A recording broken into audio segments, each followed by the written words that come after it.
when I got the opportunity to speak here, I didn't know what a bunch of people involved in this, space and rockets and things cared about baseball, but it's cool that I see some synergies in the talks yesterday in what we're going to cover. But my subject matter is a little bit different. I don't claim to be an AI expert, although we use it in a bunch of places in baseball, but I do think I'm a baseball expert. And when we get to questions, feel free to challenge me on that.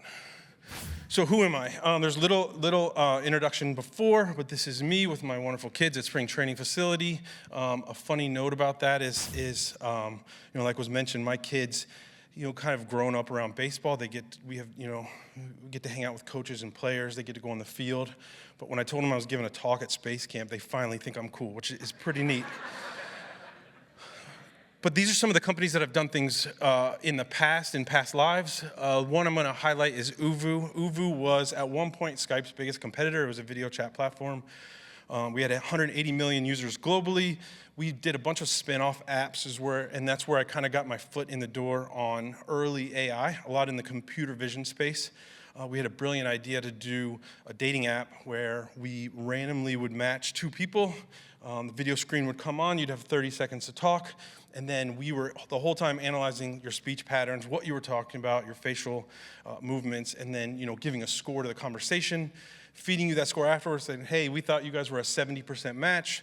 Our theory was, even though guys might go in and say, hey, I love tall women, blonde hair, blue eyes, really you like redheads because that's who you're compatible with.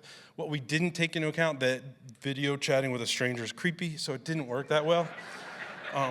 But it was a really cool idea, and we took that and we built an app called Flinch, where it's really what it was. Same concept, two people would stare at each other. If you laughed first, you lost. The camera went off, and you just kept a score. That was pretty fun. So yeah, those were some of the really cool things that I got, to dip my toe into computer vision. The company went under, as a lot of startups do. About 9 years ago, we had the idea that, people are doing video chat. We have a theory that people are going to want to go online and share small video clips, right? And so put a video clip on, and other people could respond with video clips. We called it Uvu Chains. You can go on Vimeo, see our launch video. It was TikTok before TikTok, not well received.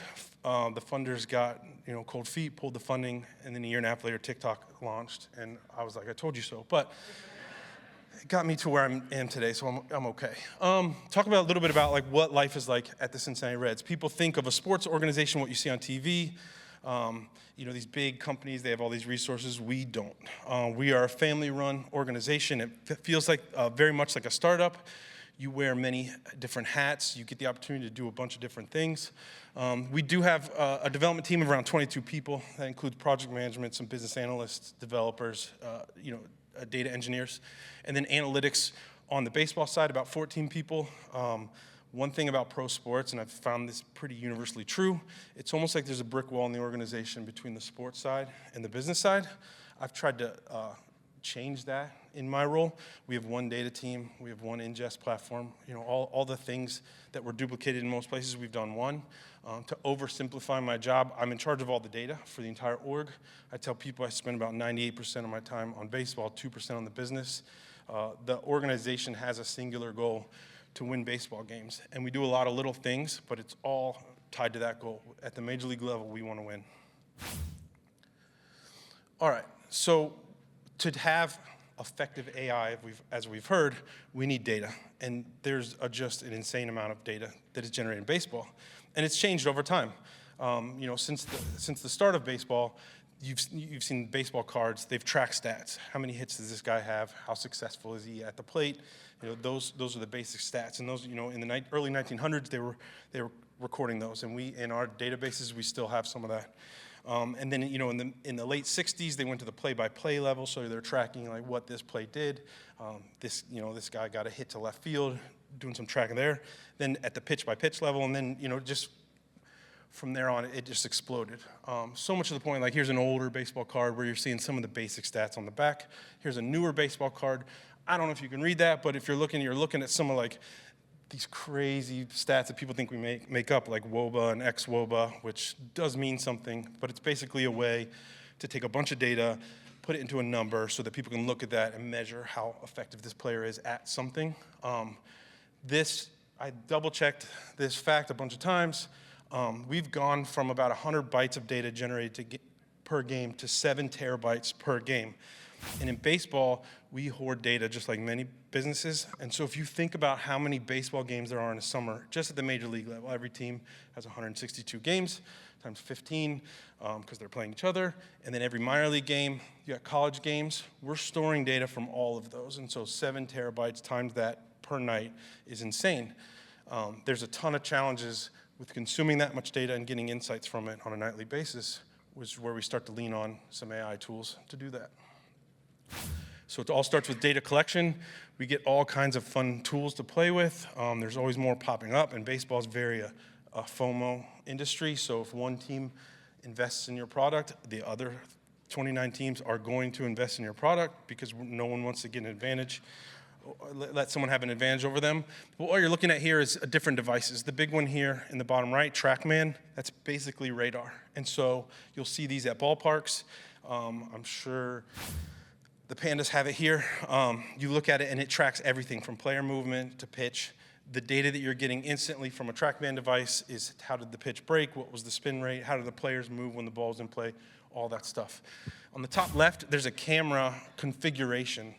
Baseball's one of the few sports that are not regulated on where we can have cameras. There's a couple things we can't do with cameras. We can't steal signs. We can't, look into the dugout to get certain information, but we can put an insane amount of cameras on the field. And I'll go over a little bit later on why we use some of those, but these are not just like recording cameras or TV cameras. Some of these cameras are getting 18,000 frames per second, and so the level of detail that you're able to get from these cameras allows us to do some of the cool stuff that I'll go over in a minute. And then the other pictures are from our facility in Arizona. It's our tech cage where we put people in, and they probably feel like guinea pigs in a lab, but they're taking pitches, swings. There's force plates on the ground. I can tell how a guy curls his toes before he swings and tell him, what's working, what's not with that information. All right, little fun fact. I'm not a graphic designer, but I'm really proud of myself. I generated that image with AI. And so that guy doesn't exist, but it's pretty cool that that's there. So some of the challenges that we have with our data is like where we have a disadvantage compared to other sports. We'll take football since that's relevant right now. They play a game, and then they have 7 days to get ready for the next game. They can look at film, see what the tendencies are, kind of reset. We play every day almost. And so if a pitcher goes out and has a performance, that there's insights from that night's data that I need to give to him because maybe it's a relief pitcher, he's going to pitch again tomorrow. If I don't have that by first thing the next morning at the latest, it's lost. Like that's a lost learning opportunity. He's preparing for the next game. So somehow I have to go through that 7 terabytes from our game, 7 terabytes from the opposing team's game, if we weren't playing them, and come up with insights and how that affects what we're going to do in the next game. We call it advanced scouting. It helps prepare the hitters, pitchers for what's going to happen. It's a ton of data to go through. If that was a manual process, we would lose so many of those insights. And so we have a ton of tools that pull in, tendencies, pull in projections. What do we think is going to happen the next day? What should you look for? What you should avoid? And I have some slides that show a little bit of what that's like. But that's a huge challenge, the speed at which we need to consume that data. And then incorrect data is really, really bad. You watch a baseball game on TV, the pitch comes in, instantly you can see the dotted line that shows where that pitch is, see the break. They'll tell you it's a slider or a slurve or whatever. I think there's too many pitch categorizations. I'm a direction guy. It either went east or west or down, right? But if we categorize a pitch wrong, let's say a knuckleball, I don't know, there's many knuckleballs thrown, and it goes into our system in our fact tables as this is a knuckleball, this guy's batting average against knuckleballs jumps through the roof, which is a skewed result because no one's throwing a knuckleball anymore. So the accuracy of the data is something that we use AI to check. If something's categorized as a curveball, but it didn't have the inverted vertical break needed to classify it as a curveball, there's a double check there. There's a flag. There's some sort of correction that can happen to fix that data. All those tools are set up so that we are using accurate statistics when we run our reports. All right, this is kind of what I talked about in the ETL. We're using AI. There's a lot of words here. I hate a lot of words. Ingestion, validation, staging, reporting. We're using AI in all of these pieces. We don't have analysts staying up all night generating heat maps for the next day, right? Like there's a model that builds that out. There's a process that runs. And then we do have some really cool tools in some of our data platforms that we've set up recently. Like we use AI to tell us where we may be missing indexes. If an API takes a long time to run, we'll get an alert saying, hey, if there's an index on this table, or there's too many indexes on this table, this is why you're slow. Like we have tools that are sitting back there making our entire system more efficient. We don't have data engineers on hand at all times that need to make those tweaks. We get those insights from AI, which is pretty cool. All right, so now we get into like player performance and health, which is pretty fun. We try to monitor every possible thing our players do. Minor leaguers are usually a little more apt to let us do that because they'll do whatever it takes to get to the big league. Big leaguers, there's a whole collective bargaining agreement. They have to opt in, but we will monitor your diet, your sleep. We use Oura rings, Whoop bands, anything that we could possibly use, pulse devices when they're practicing, we track. And so I like to say there are times where we'll have a certain guy go through a hitting slump, and he'll say, I don't know what's going wrong. And then you'll look at his sleep patterns, and you'll see that his HRV is terrible. And so you'll ask him, like, how many bourbons are you having at night, right? And it turns out he's not sleeping well because he's having too many drinks. You fix that, and all of a sudden he's better at the plate. Like, it's so related. I have, some of our sports science people talk to, like, little leagues to talk about sleep nutrition. It's still prevalent. Eat your vegetables as a pro player. It helps.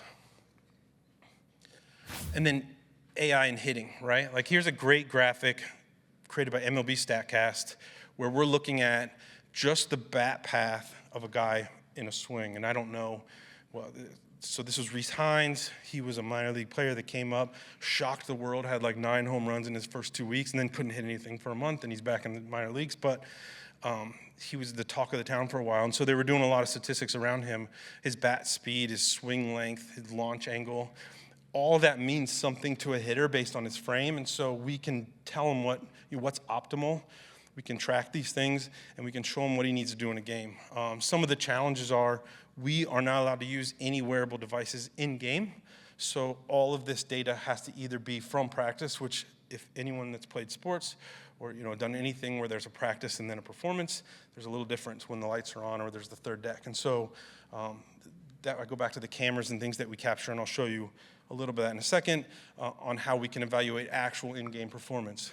Guys don't practice. When you have a game every day, there's not a lot of time for practice, so the tweaks in season are very minor, but hopefully they make a lot of sense.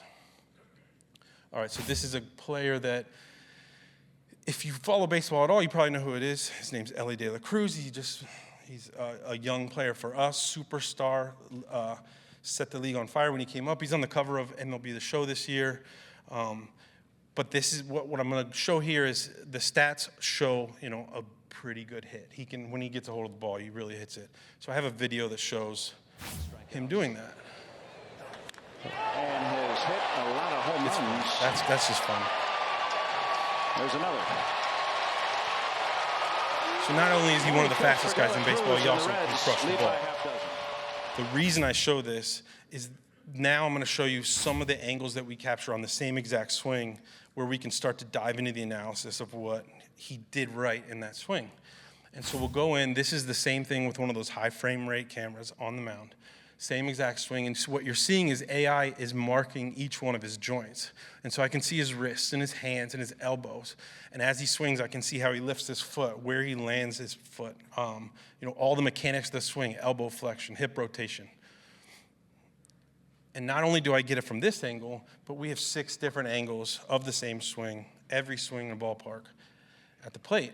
And so from there, I can put it in our fancy tools and get a 3D model, a skeletal analysis of what he's doing. And you'll see in a second, it is a full 3D model. I can go up there, move it around. I can look from the top, the side, anything. And so I can take that analysis and say, this was good. This is what he did well in this swing. And I can do that side by side with a poor swing. And what you're seeing here is 2 different swings. One's the white skeleton, one's the red. The pitch speed, I think, came in about the same. Bat speed's within 3 miles per hour. The exit velocity, so how hard he hit the ball out of the box, is identical. The big difference is you can see his hip bend, the launch angle. So one was at 27 degrees, one was at 3 degrees. One went 410 feet and scored a run. One was a dribbler out at second base, 103 feet. And so all things, if you watch this in real time, you probably can't pick up these subtle differences other than the result of the play. But if I can show a player in the first inning your swing, when you hit the home run, this was your body position. In the third, this is when we say you dropped your shoulder. They learn a lot more when they can see it in a visualization like this. And all this was from in-game, nothing on the player at all. Same thing in pitching. We do the same thing. We have just as many cameras targeted at the pitcher. We look at every bit of mechanics we can. We measure everything: knee flexion, stride length, hip-shoulder separation, shoulder abduction. And we do that for not only performance, but also, as you'll see in a second, injury prevention. This I threw in there. This is a new toy. This is insane. Not every team has this. A bunch do. Like I said, soon all teams will have it. They're very expensive. But what this is it's a video screen that moves on a platform automatically, and you can load up pitchers, major league pitchers, minor league pitchers, and it shows the exact motion you're going to see when you're at the plate with this pitcher, the exact release point from his hand, and the balls come out. If it's a slider, it moves exactly like that pitcher's slider. So I can load up Paul Skeens and have our whole lineup face him in the tunnel, and then they can go out and play the game and 5 minutes later and see the actual Paul Skeens. Huge tool to get ready. This wasn't legal for a while because it needed internet to run. Once a game starts, there are not supposed to be any internet-connected devices in the clubhouse or the clubhouse, or anywhere that a player could access it. They changed this so that everything's in the system. This is really cool. You can also use this as a pitcher if you're doing pitch design, which we'll talk about in a second, to see what your pitches look like to a hitter, how it's going to move. If I tweak and get a little more rotation on my slider, am I going to get more break? This is kind of a proving ground for things like that. All right, so this is our draft pick 2 years ago, Rhett Lauder. He came up, throws a pretty good pitch here. Once again, we'll see. Like he just shoots off the backside of him. Great pitch, a little bit of motion. How did he do it? Go through with the same view, right? Like we have the multiple angles. We start to use AI to map the data points of his body, a couple different angles of the same pitch, and we're able to build out a model just like we were with the hitter. What's interesting about this is pitchers strive to have the same exact motion for every pitch they throw, whether it's a curveball or a changeup or a fastball. They don't want the hitter to know what's coming at them. We are using some of this technology to find out if our pitchers are doing something. Does a guy move his right foot a little bit when he's setting up for a curveball? Does a guy pull his glove a little higher when he's adjusting his grip for a slider? If we watch video, you're probably not going to find that. But if I run 10,000 pitches through AI, I can see those subtleties. And then if I can verify that with a video, I can go to my hitters and say, look, if his glove touches his logo across the chest, you're getting a fastball. And if a major league hitter knows if it's a fastball or not, there's a huge advantage to what he can do at the plate. And then it breaks down into reports, right? And so depending on your role in the organization, that kind of changes what you're going to do with that information. If you're in the health and performance, you're going to say, is this guy healthy? Is there fatigue? Does he need a day off? If you're in pitching coordination side, is he being effective? Is he getting the right torque on his elbow? Does he have all the velocity he needs in this pitch? Are we getting the most out of this player? What's crazy is you have to break it down at such a small frame rate and look at the skeletal, because like this video shows, these are the same pitcher throwing pitches. One crosses the plate at 91.5 miles per hour, one at 83.9 miles per hour. And if you can tell the difference, I'll be super impressed, and maybe we'll get you a tryout, because the motions are the same, right? But the way that the ball comes out is significantly different. And then injury prevention, right? Here's a report where they're looking at a guy who got hurt and looking at what we can do. There's a lot of companies out there that say they can predict injury. I disagree with that. Like, humans aren't machines. We're not an automobile. Like, these three things happen, and then the timing belt breaks is not the same as a ligament in someone's elbow. I don't know if the guy's eating his broccoli or if he had a fight with his wife. All the things that can happen that lead into like different stages of human psyche, what they're doing on the field. You can't predict that, but we can see when a guy gets tired. We can see in the 7th inning, his shoulder drops. He's not getting the elbow flexion that we're used to on his pitches, and so we know it's probably time to bring him out because nothing good happens after that. He starts to get teed off on, and so those are some of the cues we look for here, but it's really cool. We've come a long way in keeping people healthy. And then I talked about pitch design, right? This is oversimplification of how you make a ball move. Throw it hard, spin it out of your hand, and it's going to do different things, right? And these are some of the different things it can do. Palm ball, I don't even know what that is, but that's on there. Circle change. It's pretty cool when you watch some of these pitches in slow motion because it does move. And knowing what I know about pitching and hitting, and at 93 miles per hour, the last 15 feet where the most movement of the ball has, the ball comes in too fast for your eyes and your brain to work together, so you've already made your swing decision before that. I don't know how a guy ever hits the ball, but that's why I stopped playing baseball in high school, and these guys are still doing it. But what we've done now, we use AI on some of those high frame rates, and this is in-game on the mound. I can say this guy throws an incredible slider. How is he getting so much more movement on his ball when his arm slot's the same, the speed's the same? I can look at his grip in-game. And so afterwards I can say, hey, we have a player similar to this guy. Why is his pitch more effective than ours? Let's look at the grips on that he's using. And so here's 2 different views of 2 different pitches. In game, you're not going to catch this with your naked eye, but I can see exactly how that ball's coming out of his hand. Tie that up with all the other data we're getting around a pitch. I tell people every pitch in a baseball game creates about 6,000 rows in the database somewhere for us. And so tying the video to that really just enforces what we can do. And these are all clipped, grabbed in game with AI. Basically, you have the tools that say follow the ball, clip the video. So by the time a player takes his shower, he's getting his reports with his data and these videos to support what we're trying to enforce. All right. I suggest everyone read this book. It was written, one of the writers was a former Hall of Fame second base for the Reds, so it's got to be good. But no, this is one of the most asked questions I get, and a few people have asked me here. So does AI replace like coaching decisions? Does it replace optimal lineup? Does it replace on how to create a baseball team? And I'll say no. The Reds just went through a coaching change. We hired a really, really good coach, Terry Francona, who looked at all the tools we had for the previous coaching regime and said, 2 things. He said, 1, can we dumb it down? And 2, can we make the font bigger? Because he couldn't read it. But really, like, there's so much that goes into baseball that I don't think you can measure with AI. I used this example yesterday when I was talking to some people. Momentum is one of them. If I flip a coin 100 times, to oversimplify, it should be 50 heads, 50 tails. It doesn't tell me that in the middle, 8 times in a row was heads. A lot like a guy at the plate, right? I can tell you that he's been successful recently. I can tell you he's got a hot hand based on what he's done at the plate, but I can't predict why he got hot. If I could, I would just tell all the players that, and we would have the hottest team ever, and there'd be a Moneyball 2, and Brad Pitt would play me. I don't know. But we can, and so there's gut feel, there's decisions that managers make. A guy had a fight with his fiance the night before. The manager knows that. He doesn't want to pitch him. A guy has a vendetta against this specific hitter, so he puts him in, to cool him off in the 8th inning.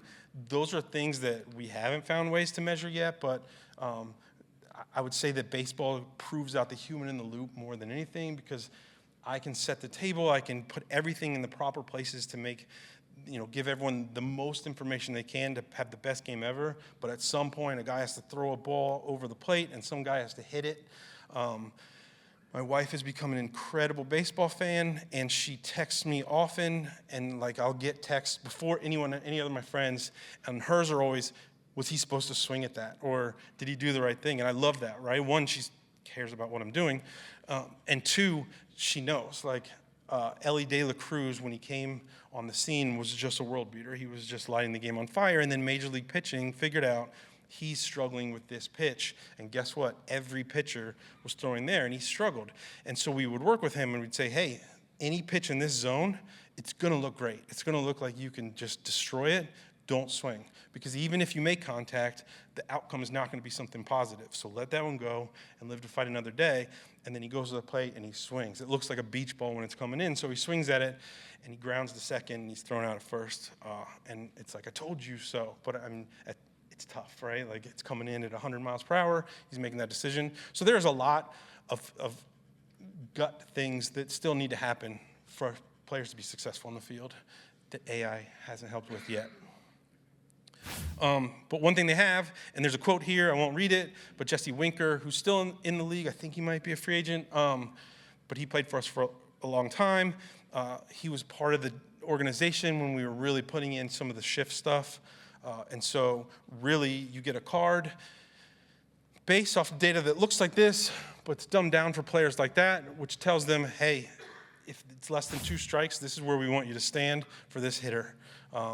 If it's more than 2 strikes, everything kind of changes, and so we want you to stand here. You look at a player in the field, they look at the card, they go to where to stand. We told them this is the most likely place that a ball is going to be hit, so if you're in this position, chances are you're going to be able to make a play. Major League Baseball banned the shift where you have to have a certain amount of people on each side of second base, but we still do this. The guys still look at the cards. Everyone has a card in their back pocket. It works. We do take crap from players sometimes, like why I was in the perfect spot, why was it, he hit it right where we're not. Again, it's a game. We can't predict every outcome, but more than likely you were in the right spot. All right, advanced scouting. And so this is, how you're going to face the next team in a series or the next game you're going to play. This is what this pitcher's tendencies are. This is what we're going to do. Used to be a bunch of notes, and coaches would meet with players and say, hey, this is what happened last time. Look for this. Avoid this. Pretty tough to get a good game plan off of that. I'm sure Little League, high school still runs in these manners. There's not a lot of insight you're getting from this other than, hey, this guy throws hard. Try to hit it where they're not.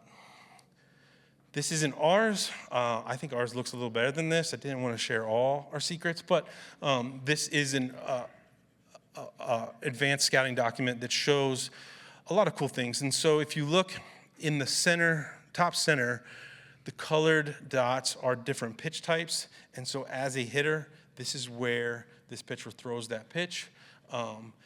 You can see how this hitter's done. If you're the pitcher against certain pitches, and so does he whiff? Does he make contact? What should your pitch repertoire be to face this hitter? And then the hot zones, right? Baseball's weird. Everyone has a different color scheme, but red is good. Green is bad for them, which is kind of opposite of everything else. But that's where you're looking for your pitch. And so if you get something in this zone, swing away, because chances are you have a good chance to do something with that. These reports are generated every day. So every game, there's a new binder. They still print an insane amount of things. And so if you look at a Major League Baseball game, you'll see in the dugout they have printed binders and iPads. But some people still love to tear the trees down, print thousands of pages a day. I hate it because my theory is as soon as you print a PDF, it's out of date. They want to make one change. We're like, oh, we got to print all this. The interns are constantly at the printer. And then we use it for scouting and recruitment. Like, this is huge. Who are we going to draft? Who are we going to trade for? Who are we going to sign? There's a lot of things that go into that. As an outsider, you may not believe that when you see a guy can make $700 million playing baseball. I don't think he's worth that. A team like us will never be able to pay that, but there's a reason why certain people get contracts. We're taking a guess on what we think the future production of this player will be, and so we use AI to help us do those projections based on past performance, based on players of this type. What do we think we can get out of this player, and what's that worth to us? What's the cost per win in something like that? And so scouting as a field hasn't changed a lot. I don't know if you're a baseball historian, but there's an 80-20 scale that was come up by Branch Rickey. It's still used, and that's how they grade different things. And so when you're looking at tools, P stands for present, F is for future. Right now, this guy hits at a 30 level, which is not great, but in the future, we think he's going to be a 60. We pull all of these reports in. We average them out based on who's a hard grader, who's an easy grader, and then we come up with a score on this player, put them in a list, and this is who we potentially want to draft, or this is who we potentially want to sign. I feel like we have, let's say, 50 scouts between our domestic, amateur, and international, and we have reports coming in every day on players. There's so much information lost in this text, right? Up until recently, when you go over a player, you would get in a room, the cross-checkers, the head of scouting would sit down with the scouts and talk about the players, and they would go over their notes and talk about that. But I feel like there's a ton of information that could be gathered in these summations, in these comments. And so what we're starting to do is pull that information out, compare it with past players. Like this scout scouted LA de la Cruz, and he's using some of the same language to talk about this player. Like, are there similarities? And so we can look at body type, we can look at all the measurable statistics, and then we can look at the what's between the margins in here and come up with even more ways to evaluate players, hopefully make better decisions. So that's something new that we're doing. AI helps immensely make sense of that information, so it's cool. All right, and now this is something that's pretty recent developments where they talk about automatic umpires, automatic ball strike system.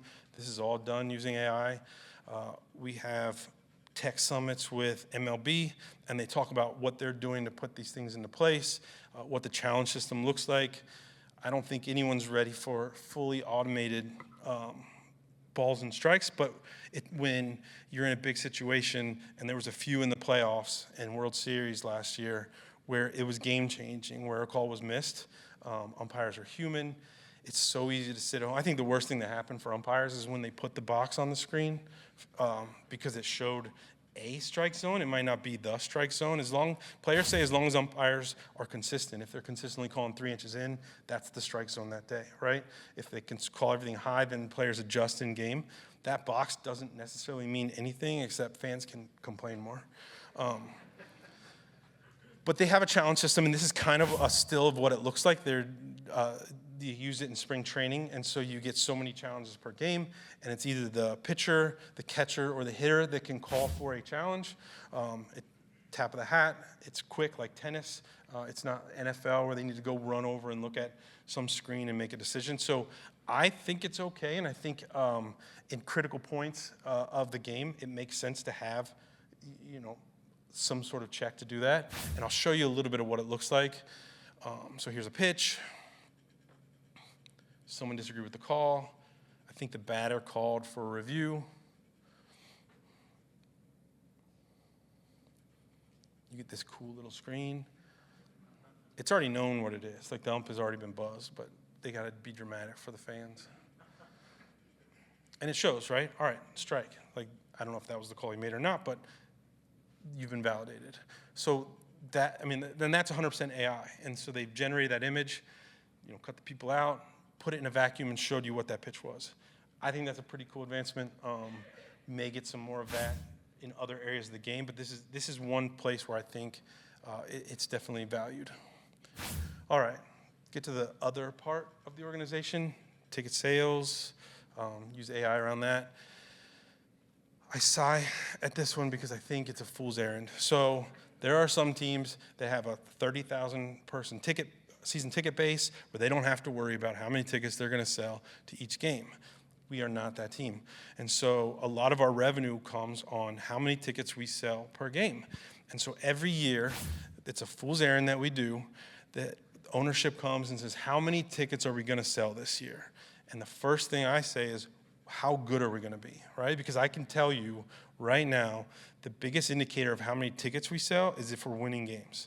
No one wants to hear it. Like they think there's some secret formula that we can find, and they say things to me like, "Can you predict the weather next August?" I'm like, "No, I can't." And they're like, "Well, what if you just run the simulation and put a 30% chance of rain every day?" And I'm like, "Then what does that give us? Like, is a 30% chance of rain where it rains on a Tuesday where we're selling 7,000 tickets to a Saturday where we're selling 22,000? Like, there's a pretty big difference if we're cutting those numbers in half."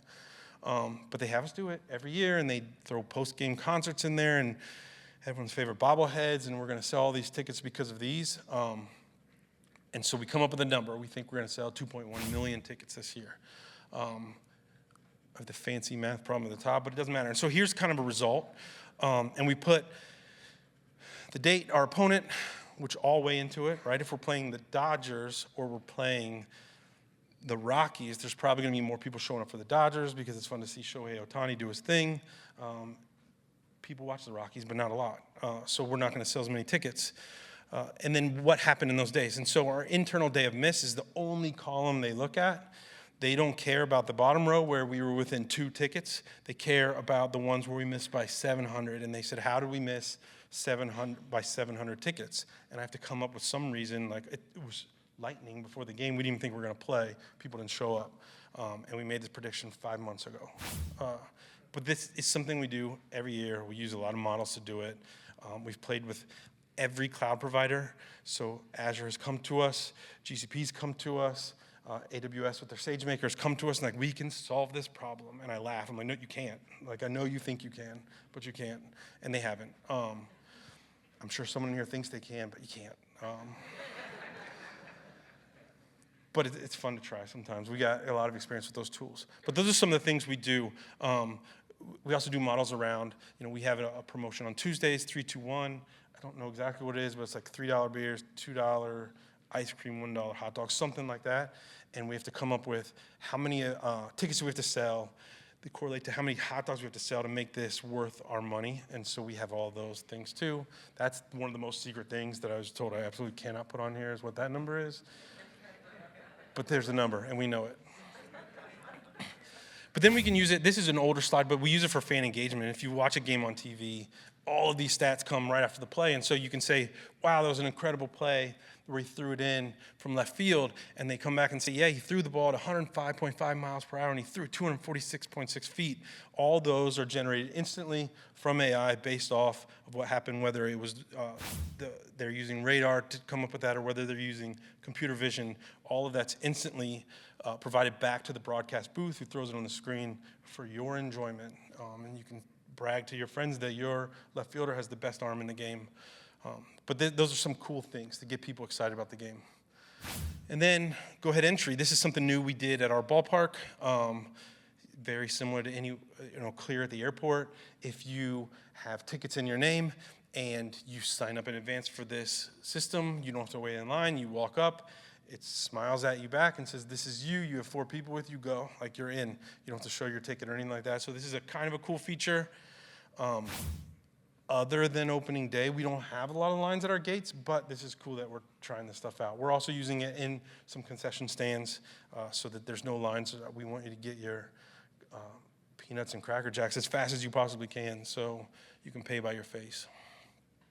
And then moving forward, like all the things, we are experimenting a ton with virtual reality.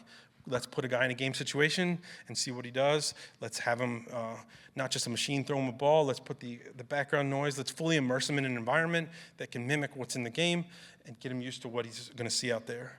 And then Driveline is a company that does a lot in baseball. Pulse, we use these. Again, we can't use them in game, but we use them in practice facilities to measure everything. We have devices that tell you how much you're sweating in a session. What kind of drinks do you need to, get you back into playing shape, customized to that individual person based on, what was lost in theirs. The sky's the limit. There are companies, people sitting around just trying to break into sports on things like this. It's really cool to go to the conventions and see some of the breakthroughs in sports. And then lastly, I threw this in. Doesn't have a lot to do. I use this tool a lot. I know some people have talked about Notebook LM. I get a lot of white papers. I get a lot of scientific articles from vendors saying, this is why our product does it. I don't have time to read them all. I throw them in here. I get a summary. I don't use the podcast a lot, but I think it's a really cool feature. I threw my notes for this talk in there. I let them do it. Today we are going to do a deep dive into AI and baseball. Ooh, baseball. So you throw a white paper in there. It's a sport that's really steeped in tradition. And 2 But non-existent there's this podcasters talk technology about that's what's starting thrown to in there. shape So it. it's just kind of cool. And we are If you going to consume uncover knowledge how this way, AI is impacting try it this out. sport, from how players train to how they perform. I'll fly through. That's me. I want to get to questions. This is your time. I want to make sure I cover what you have.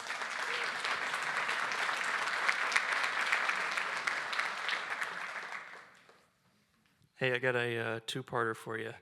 As someone who lives and breathes it, what did Moneyball get right and what did it get wrong? And second, do you find yourself riding in an old truck doing donuts in parking lots during Reds games? I watch the games. I'm not like the Billy Bean. I like to be there. I get free tickets. I don't pay for parking. Like all the bad parts about going to professional sporting events, I avoid. What did Moneyball get right and get wrong? If you're talking about Moneyball as a movement in baseball, they really embraced what Bill James and Sabermetrics was doing for the game to try to find value in players that other people didn't. I think that's right. I was telling someone earlier, it's kind of dinosaur now to us. Like that's so far behind where we're at, but they got that right. If you're talking about the movie and the book, what it got right and wrong, great book, great movie. I told other people this. There were parts of the team that they left out of that story that probably wouldn't have helped the story. The Cy Young winning pitcher was on that team. You didn't find that in the movie. So there was talent there. Their payroll was abysmal. That is true. But there's more to that story than what was in it. Also, the scout that got fired didn't really happen. Like they were kind of bought into, but that doesn't make it for as good of a movie. So. Hey, Mickey, thanks for the talk. Super quick, you talked about data, and I didn't realize that we were using so much and collecting so much data with each individual game, right? Taking this on a individual game level and then kind of taking it back to the whole season, every team. Talk to me about the preservation of data, the retention and the retention period, and where all that gets stored. So my data retention policy is dictated by a lot of people that don't understand data retention policies. They want to keep everything forever. Our fact table for our analysts on the baseball side is 1 trillion rows. And so we break everything at the pitch level. And so every single pitch that happens in a day has a unique ID, and there are events off of that. Yeah, we save it all. It's expensive. It's a and then here's the other thing. Every baseball team has an us, and they want the same data. And so there are shares that are set up that you can opt into, where you can share our biomechanic data with your biomechanic data. But what happens is then every ball club ends up paying to store the same videos, the same biomechanic data, and we're all spending hundreds of thousands of dollars in some cloud provider or some on-prem solution to store that. I am pushing the league to come up with something better. Like if we're all using the same data and our secret sauce is what we build on top of that, let's all use the same data store. And I've talked to the Snowflakes and the Databricks, and I said, someone do this. Like you will have a footprint on every Major League Baseball club and probably other sports if you come up with a solution to share this out. And so we're all just paying 1/30 of the cost instead of everyone paying it. But yes, their policy is save everything forever. And then they'll ask about it. They'll ask about a knuckleball in the late 80s and like what the movement was to compare it to something that's happening in the minor leagues now. So this question is referring to the conversation about unknown variables associated with performance, so the hot hands, if you will. What progress, if any, is being done utilizing hidden Markov models or other machine learning algorithms focusing on hidden or unknown variables? Progress is an interesting word. There's a ton of work being done around trying to prove those out. There's a ton of work trying to find, what are the indicators that show us that this player could blow up. Success, I don't know that we're necessarily there. If I was, I wouldn't tell you, just to be honest. Like I wouldn't want anyone else to know, but I'd probably be well paid and well regarded in the industry. Yeah, we're trying. We're trying everything. We're open to ideas. If people want to send me emails and do some co-work, we're up for that. But yeah, like the human element makes it so hard to, and I think baseball is an easier sport to do that than others. If you think about football, once the ball snapped, you have 11 people on each side just running in whatever direction. Baseball at least has some guidelines around what's expected on the play. But yeah, we're working towards it. With how challenges are now becoming a thing, How have the umpires reacted to this, like the umpire union themselves? And how do you think old umpires like Angel Hernandez would have reacted? Why are you picking on Angel? Everybody does.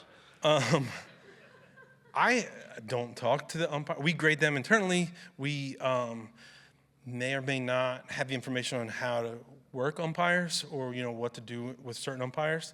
I can't imagine they're against it, because here's the deal. Like, even Angel Hernandez is not that bad of an umpire, and I'll probably get groans, but when you look at the body of his work, it's not terrible. What's bad for him is that he's got a box on the screen that everyone at home can say, you were so off on this pitch. And he's missed some good ones, like a foot off, which would happen. I would probably be significantly worse than he would at that.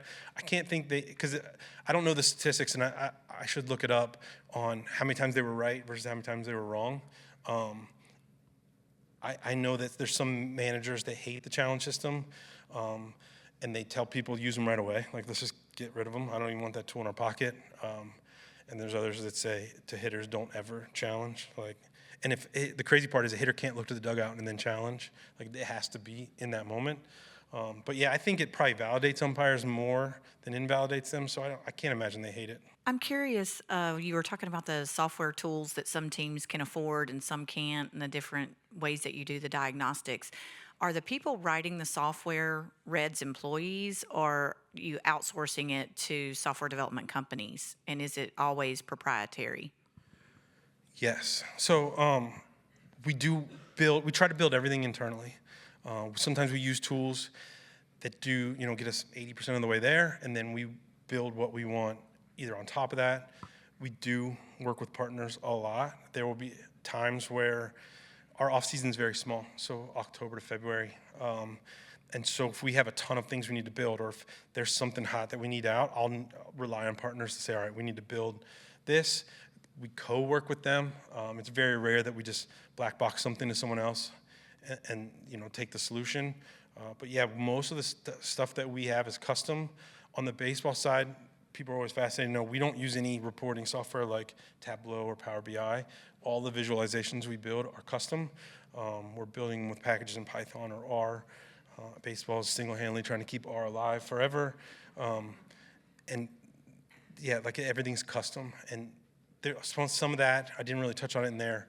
There's a huge distrust of anything in the data in baseball. And so on some AI systems, I can't just put the numbers in and take the result as fact. There's always people saying, well, why? Like, why is this? I need to explain so much of what the data is, and so they only trust it if we build it and know it from the ground up. Over here. So, two-part question. You mentioned this a little bit in your talk, but how receptive are players and coaching staff to to all this data, and how have you found it difficult to communicate with them? I know you said that your new coaching staff has asked you to dumb it down. Mm-hmm. And then second part of the question is do you think there'll be a push to allow some of the real-time data tracking and updates during the games? You mentioned you're not allowed to have wearables and things like that. Right. That way you can make in-game updates. In-game, right now we're limited to banging trash cans and things like that. No, like, the teams have found ways around that, and they get a slap on the wrist, but they get a World Series ring. I think, I don't know how it is with every coach, every player. Everyone that I've worked with has been really receptive to a point. We have to come up with the ability to present information in a way that the player or coach individually consumes it. That's a big challenge. Not everyone learns the same way. Not everyone gets the same insights from a chart or a video. And so we have to figure out what works for them. In-game, I think everyone wants that. They would love more of that. I don't know when MLB will allow that. But like, we had a player who played until he was 40, Joey Votto, probably the greatest hitter in Reds history, which is saying something because it's the oldest baseball team. Loved information. He was just a student of that. And a couple years ago in spring training, he was asking me something about, he was changing his swing, asked me for tips, which I always find funny. Like, I can't hit at all, and you're one of the best hitters ever, and you're asking me. But I started showing some of the information I had on the biomechanics and the kinetic stuff. And he was like, I don't know what I'm looking at, right? And so there has to be a way that I can take what the science side knows and get it into a way that's consumable for the player. But they're all pretty receptive to it, right? Their goal is the same as ours. They want to be the best players they can, and if I can help them get there, they're going to consume whatever I give them. Thanks for the talk. It was great. I'm wondering about, in terms, just kind of going off of what you were just saying on interpretability. How do you? It seems like there's some trust already in the output that you're showing, right? Why do you think that is? I work in a different industry where it's a really tough sell. On like, hey, here's a recommendation, and they're like, yeah, we don't believe that. Why? But maybe it's because of the statistics that you've been steeped in for all this time. Mm-hmm. I'm just curious. I think in baseball, if you get the right people bought in, like I'll go back to Joey Votto, if he's saying there's value in this data, and then a young kid comes in and wants a 19-year major league career, and he's like, oh, that's what he's doing, then we're going to do the same thing. There's a lot of that, right? Like a lot of this is handed down, and young guys come into the system, and they're like, this is what you do. They're also exposed to it a lot more than they used to be. I mean, there are devices that track, ball movement at the Little League level. There's a whole market for that, and so people get exposed to that early, and so this becomes part of the sport. I think where, and it's not my job to do this at all, but where maybe there's insights around, hey, if this guy changes his swing, or if this guy changes the way he throws this ball, we're going to get better results. Analysts can go to the coordinators and talk about that, and then the coordinators have to bring it to the coaches have to bring it to the player and say, we think this, right? I've heard of pushback there. You guys been doing it, got him to the major league, and now you're telling him to change something. But yeah, I mean, for the most part, it's just part of the game now, and so there's trust there. Hey, Mickey, thanks so much for the talk. That was awesome. I have two questions also. The first, kind of building on the question a couple ago, if you could just talk about how important kind of quantitative literacy coming in the door is for the receptivity that you encounter from players, coaching staff. Obviously, part of it's on you to build the bridge in terms of communication, but it strikes me that this is a really fun case study even for, changing the way we do STEM education. In some circumstances, I could imagine all sorts of STEM sports camps. Maybe they exist. Maybe this is not new, and since Moneyball we've been doing this, but I'm just wondering if you could reflect a bit on kind of the quantitative literacy you're encountering. Second kind of unrelated question is, if everyone's doing a version of this, to what extent is unpredictability now becoming a value in players? You could call it gaming the system or something else, but I was taken with your example of the outfield positioning, and it seems like mixing it up might be an interesting strategy for a variety of players. Obviously, the model can then adjust later, but just wondering if you could also reflect a little bit on kind of how players are changing the way they play in response to how other teams are modeling. Yeah, 100%. Like, if we know that you're going to shade a guy to the left, let's not hit it there, right? Like, there's some of that exists. And a lot of times, this is why you see when a kid comes up from the minor league, it happens a lot, where their first few weeks, you think this is the next coming of the great baseball player, and then the league catches up, or vice versa, right? A kid strikes out a lot, and then he kind of falls into his groove. Over 162 games, you're going to get an average. So some of that does exist. If I could randomize it myself and make players fresh all the time, that'd be pretty awesome. It's not a bad idea. Like, tell Ellie De La Cruz to change it up, and he stays as effective as he's been, when he first came up. That would be incredible. On their first part, the literacy part, there's now data science has been around forever, but there are now programs focused on sports, or there's whole organizations dedicated. Syracuse has a great program for sports analytics, but there's still, look at the scouts. I look at our front office, our GM, our president of baseball operations. don't have a great understanding of what is going into these stats. But when I put it into a grade, or when I dumb it down into, and I don't want to say dumb it down because these are really intelligent people, but when I put it into a singular stat where they can put that side by side with other players, it makes a lot more sense. Whether it's a letter grade or a number or percentage, that works for them. And I think that's on me or people like me to find out what works for them. And I mean, go back to gaming the system there. I could, right? Like I could probably influence who we draft. I could probably influence who we trade for if you fudge some of those numbers, but go back to the trust thing. Hey, I have a question about rule changes, like 6 innings for a pitcher, starting pitcher, or the second base being bigger, and how you would kind of prepare for that or know what kind of change would affect your organization. Mm-hmm. So a couple years ago, they made the bases bigger, they eliminated the shift, and they gave a pitch clock for the pace of play to be quicker. And so the smart teams would have used that to leverage advantages they can get in the game. For example, we were the fastest team in baseball. And so when we would get on base, we would wreak havoc on other teams because they didn't know if we were going to run. There was so much time they had to even think about that before they had to throw the pitch. The bases were bigger, so the base path was officially smaller. We looked like geniuses. We didn't make those changes knowing that those rules were coming. It just worked in our favor. But yes, if you're not looking for an edge in a rule change, in an equipment, anything, then you're not being as good as you can be in baseball. So we don't have a lot of time on rule changes. We don't get a ton of heads up. The nice thing about in baseball is they'll try it in the minor leagues, and so we will get some experience with it. We'll get feedback. But yeah, there's a rules committee that every team has representation on, but I don't play in that world at all. But we do look for advantages in those rule changes. For the talk, I don't really know very much about baseball for obvious reasons. But where is your development team going next? What's the high points of your backlog? For me personally, the unstructured data and the scouting reports is ripe for development. I mean, that's a big one. And doing the same thing on the business side, right? There's a collective bargaining agreement coming up in 2 years. There may or may not be a work stoppage if ownership and players can't understand how they should divvy up the billions of dollars. And so recently we were tasked with what contracts do we have to auto-renew, what ends in that, what are we going to be on the hook for if there's a work stoppage. Instead of looking at all the contracts, throw them into an AI and then ask those questions. That's a big, the Reds GPT, they call it internally, right, is a big thing. And getting answers to questions you want, whether it's from the marketing side or from the baseball side, is big.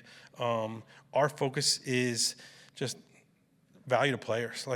Everything we do is to support the players to be the best they can out there. And so how can we take some of this information and get it into their hands so they can make better field decisions? That's a big focus. And so those two areas we're spending a lot of time. All right, thank you for the talk. This was very informative and entertaining as well. I was wondering, the example you gave with the 2 pitches that look almost exactly the same, was it the top or was it the bottom? At the top. Oh, there you go. We got it right. Yeah, we got it. You guys right? Yeah. Should be scouts. Also, you mentioned that everything is custom on your visualization. What software did you say that you use? So on the baseball analytics side, it used to be called RStudio, now it's Posit. We do it in Snowflake, but we use Python code in RStudio and then packages in there. Did use a company for a little while called 643 Charts. They're very good. We just don't use them anymore. I got a question here. You mentioned one of your challenges is incorrect or partial data, which can then skew the results. What methods have you used to mitigate or eliminate those issues? In the example I use in the pitch classification, we have 7 different systems in a major league game that tell us what that pitch was. And so we have some fall through logic based on the properties of the pitch. One we still struggle with is mastering players. And so when you have all these different systems feeding you information from players, whether it's TrackMan or and mostly in the amateur or international space, once someone's in the major league or minor league, their IDs are pretty common. But for example, we scout players in Korea, and the naming the way people do names there is significantly different. Birthdays are a question mark. You could get the same guy. We've had triplets before with the same exact name, same birthday, 3 different players. And so working on mastering for that as data comes in is a challenge, still a challenge. We're still working on it as we speak. Go back to the earlier question in the back on what we're focusing on. Mastering data is still a huge thing. But for like the stats, we have fall throughs. Like we have multiple layers that can help us identify what's what. And then there's eventually, if it's difficult enough, it falls to a human to say, all right, yeah, this was. So you mentioned scouting players in Korea, and you also mentioned that all the other teams in the States are essentially competing with each other to keep up on the technology side. How does that apply to overseas? Are like people in Japan, because baseball is really popular over there, are they also using AI in the same way you're doing, or are they doing it a little different? They are, and they're using some of the same vendors we use. I don't think they're as mature as we are in doing it, but yes, they're tracking it, and we do data share with them because they sign, U.S. players. We sign players from there. Shohei Ohtani is a great example. Yeah, they have all the same tools we have. What portion of your work is actual live processing of data, and how much of it is post-processing? And for live process, if you do any live processing, do you do it on-prem or is everything on the cloud? Yeah, not for the baseball side. It's mostly post-processing. I can't give insights in the game, and so there's not a need for the live processing. But for like the fan side, there is, and so we know based on it. We sold 13,000 tickets. Only 4,000 people are in the stadium at the start of first pitch. There's probably a traffic issue somewhere. Our ownership likes to know we've sold 8,000 hot dogs by the 3rd inning, and so there's a report there. So there's a lot of that goes. Recently, we had a data center in the ballpark that we were doing that, but on the baseball side, we've shifted to the Google Cloud, and so we're using BigQuery in there to run that real-time stuff. But yeah, on the business side, there's more real-time processing than the baseball.